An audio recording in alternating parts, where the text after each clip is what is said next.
Hello, everyone. My name is Ryan Cam, and welcome back to the 1999 Project. And I got to start off this week with a bit of an apology because last week I teased that I was going to be covering both American Movie and The Insider. However, I have yet to see The Insider. Why? Well, the copy of the movie that I had ordered from the library that I work at has yet to arrive, and usually I order it about a week or so in advance so that I have time to sit down, watch it, and have time to review it.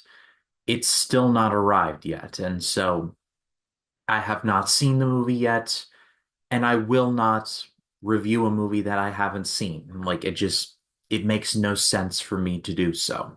So I want to apologize. I didn't plan it this way, but it is what it is. Next week, I will cover The Insider because I believe by then I will have found a copy of the movie. I will have sat down and watched all 2 hours and 37 minutes of it because I've been reliably informed that The Insider is very good, and so I'm looking forward to it. I will watch it. I just do not have the chance to do so as I sit here recording this. I'm deeply sorry. I try I try my hardest to watch everything that I plan to review in a manner that makes for a good review, and I feel like I failed a little bit. But next week you will get an insider review, that I assure you. But for now, let's talk about the one movie I'm going to be talking about this week. Honestly, a movie that I didn't expect all that much from, but it turned out to be fantastic. It's American Movie. Comfortable sales to whom? We get to see Americans and American dreams, and you won't walk away depressed after seeing this. American Movie was directed by Chris Smith, one of the big guys behind all of the documentaries we're getting from Netflix right now. He just directed the Mr. McMahon series over on Netflix, and it tells the story of Mark Borchardt. I think I got the name right. A filmmaker, well, aspiring filmmaker, who over the course of 3 years in the early to mid 90s seeks to create a feature film for himself, or like a feature film because that is the thing that he has longed to do his entire life. He begs, pleads, borrows, steals. He enlists pretty much his entire family. He borrows money from his elderly uncle. He does everything that he can to what he starts out as a feature film in the form of a film called Northwestern. He instead pivots to his old short film called Coven, and it's spelled Coven, but he does not like pronouncing it Coven because he doesn't like his title rhyming with oven. It's weird, but let's roll with it. And over the course of the documentary, you see Mike, you see Mark over time try and get this thing off the ground and facing challenge after challenge after challenge. When I would read Roger Ebert's 4-star reviews on his website, and I saw this one, I'm like, American Movie, what is this? And I was always intrigued to watch it, and now I have an excuse to watch it. And now that I have, I can confirm that yeah, the movie is just as good as Mr. Ebert advertised it as. But it's not just a standard documentary about a guy making a film. There's more to it than that. It helps that this is basically a true story about Mark Borchardt trying his hardest to get this film off the ground. He faces hurdles at nearly every turn. He's making this on the most micro of micro budgets imaginable. He has a couple jobs, one delivering newspapers, another working at a mausoleum, which is a cemetery of sorts.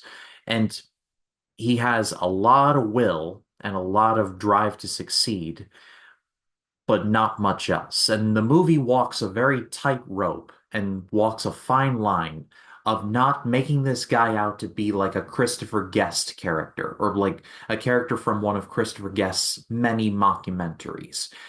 The movie portrays Mark's struggles in the most sincere light possible. They treat him like a regular guy who you and I would probably know, who's just trying to make a movie. Not to be like the next Spielberg or anything. He just wants to say, you know that thing that I said I would do? I did it. You have Mark, but you also have his friend Mike, who he met in AA. And I mean, he was described in Roger Ebert's review as like the cousin of Silent Bob from the View Askew-verse. And now I can't not see that here. But always loved seeing Mike. And really, really, this just feels like a standard family that you would see and meet in your everyday life. The movie feels lived in because it is. The movie also does a great job of showing that Mark is not a perfect person, but not like wallowing in it either. He shows that he's got debt up to his eyeballs. He's struggling with alcoholism. He has three kids that he barely sees because of inability to pay child support. He's got issues. He's got problems. And refreshingly, Mark calls himself out on it, and he's trying, in some cases in vain, to do better. And I appreciated that. That earnestness and that striving to make the film Coven, his passion is infectious, and so in turn, as he is passionate, you become passionate as a result. So it's like a transfer of passion, if you will.